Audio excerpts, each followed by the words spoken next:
Live right here in that white house that you can see straight down there with two ferns hanging. It's not water inside yet. Looks like it's up to about the last step there before it's going to start going in. We remember 2 years ago too well when we saw this here start flooding down here on this corner. We decided this time we weren't going to get trapped and decided to go ahead and drive out this time. This looks worse to me right now at this point with the same time of Matthew. I think it's going to be worse.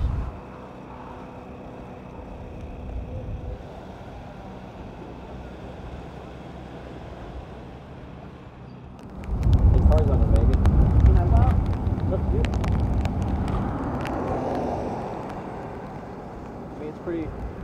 It's like knee deep. I was at work when it happened. Yeah. I lost my house in Matthew. I feel terrible right now. It's good? Okay.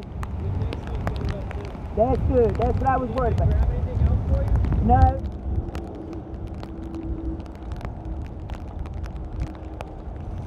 That's got this house done. Yeah, I'm just gonna move.